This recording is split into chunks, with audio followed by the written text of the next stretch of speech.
Upon making a new YouTube channel, one of the biggest pieces of advice people will give you is that you have to stick to a niche. You can experiment with how you go about making content in your niche, but if you want to start to gain success on YouTube, then you need to deliver a certain type of content and that type of content only. This type of content can really be anything, whether it be music, lifestyle, finance, Pokemon, or Nintendo.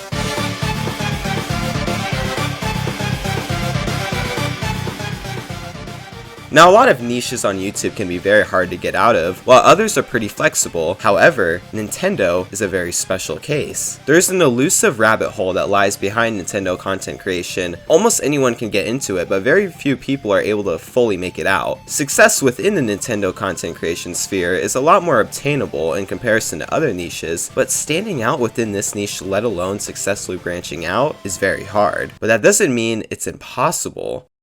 I want to not only explore and convey what the Nintendo trap is, but I want to tell a story relating to this idea before ultimately talking about its impact and how to escape. Okay, that was a lot, but just hear me out.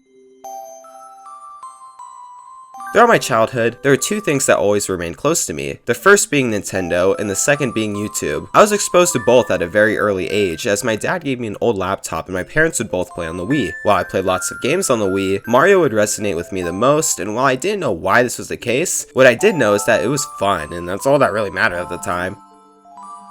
Everything would change though, as on October 27th, 2017, Super Mario Odyssey would release for the Nintendo Switch, and this game would absolutely transform my life. Through this game, I not only met a lot of people who are still close to me as we speak, but through this game I ignited a passion for speedrunning. I would get to recording my speedruns at the beginning of 2019, and by the time it was 2021, I had made it all the way into the top 10. I loved Nintendo, I loved Mario, and I especially loved Super Mario Odyssey. I wanted to make content around the three because at the time I was just so passionate about it. But eventually, the day would come where I wanted to expand outside of Mario and ultimately expand outside of Nintendo. Now, I started out making YouTube videos when I was 11 years old, but I didn't take it seriously until last year. What I did take seriously before I started making YouTube videos was streaming.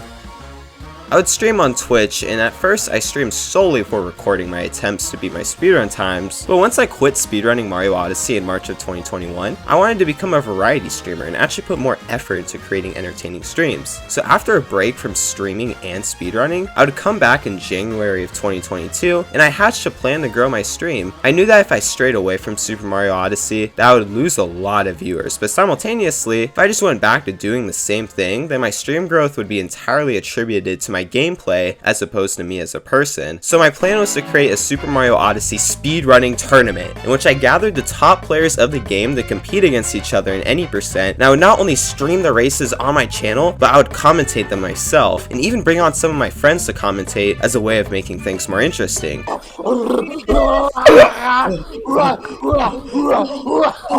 Despite the tournament being rather scuffed, it was actually performing pretty well on my channel, and I even did smaller things such as revamping my emotes and even setting sub goals so that people were more inclined to engage with the stream. Unfortunately, this era of my streams was very short-lived as I had too much real-life shit to deal with at the time. I had school 30 hours a week, but I now also had a job 20 hours a week, and of course I have people to attend to as well, meaning that I was only going to be able to create content if I either quit my job or isolated myself from people that I loved. I was not about to do that.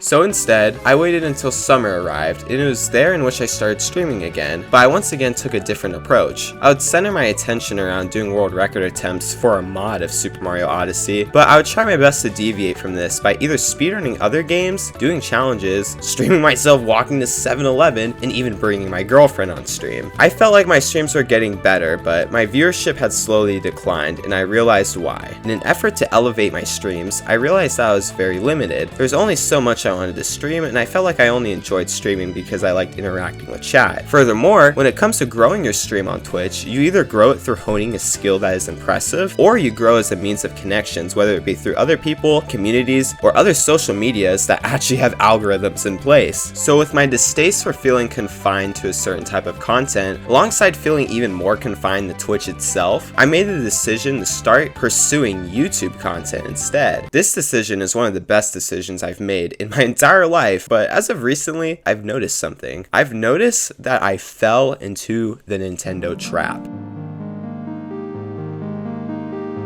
For the first month of me doing content on YouTube, I made content relating to my streams, but once I stopped, which was in August of 2022, I decided to experiment with a bunch of ideas. I made challenge videos, I did short video essays, and I even made silly videos. To my surprise though, the first non-Nintendo video I made would actually be the first one to surpass over 1,000 views. This video was not even good at all. This gave me the hope that I needed, and I finally was able to branch out of Super Mario Odyssey. I now felt comfortable making videos on anything Nintendo related, but when winter break came around, I would make a video titled The Mario Kart Shortcut Revolution, and this video would explode. I thought I had finally achieved what I was looking for. YouTube had finally given one of my videos a chance, and the best part was the fact that I could make even better videos that were similar to this idea and use that to cultivate even more of an audience. It felt good to specialize in something, but at the same time, any other Mario video just didn't feel up to par. I knew that if I made non-Nintendo videos, that they wouldn't get as much attention, and so I ended up in this paradox where I still made a couple of non-Nintendo videos anyways, but I didn't go all out on them because then that way, I would still be happy that I made the video, but I also wouldn't be so sad when the video inevitably underperformed. This is the Nintendo trap.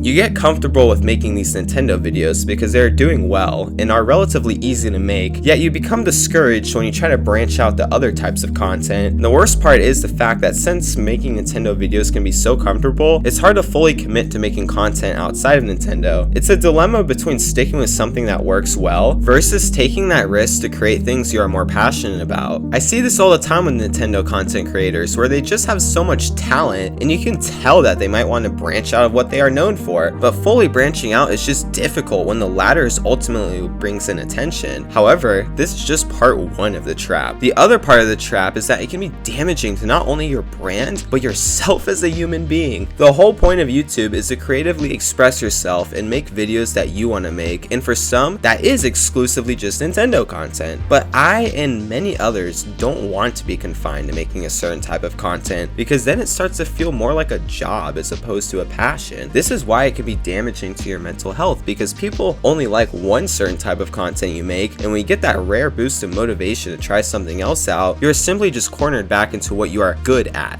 This then can become damaging to your brand because if you aren't passionate about what you are making, then your audience will notice, and if you only have one type of content, what the hell are you supposed to do when interest is lost in that type of content? Well, despite the complexity behind this rabbit hole that is niches and Nintendo, the solution is actually pretty simple. The solution is to just make good videos that you like making. I know you've probably heard this. I mean, Mr. Beast has said this like thousands of times, but it's just true. Not every video you make is gonna pop, but if you're genuinely trying to improve each video, then you will see success and you will be able to make the type of content you want. And yes, this is not easy by any means. It takes a lot of time and effort to make a good video, let alone consistently improving upon and innovating for future videos. This is why the Nintendo trap exists and why niches in general are very easy to become trapped in. Niches can be very beneficial and life transformative, but at the same time, they could also be extremely deteriorating and damaging. YouTube is a game, and the goal of the game is to stay in the game. YouTube is also very competitive, and there are hundreds of thousands of people who are dedicating their lives to staying relevant on the platform. While it seems almost unsustainable, I would argue that right now is actually the best time to get into making content. Many people are cornered into certain spheres of YouTube, and a lot of creators out there are making content to just get by. So if you're someone like me who just wants to make awesome videos no matter the video topic, then now is the best time because you will be someone who is actually unique, someone who stands out on this platform. Starting with this video and this video right here, I am no longer constraining myself to making a certain type of content, even if it is to my detriment at first. This video right here is something that I've never even made, something that does not coincide with what my channel has been for the last year. This video is the beginning of me actually pushing myself to make the best videos possible. I've learned so much from this experience alone than I have with the videos I've made in the past months. I've struck a chord with myself, but it's time that I strike a chord with others. I appreciate everyone who's watched my content, even if it was just for Mario. I have plenty of channels that I watch for a certain niche or type of content, so I get it, but I want to make videos that stick with people, videos that I'm proud of, videos that are unique, and above all, I want to encourage any and all people to follow whatever they want to follow.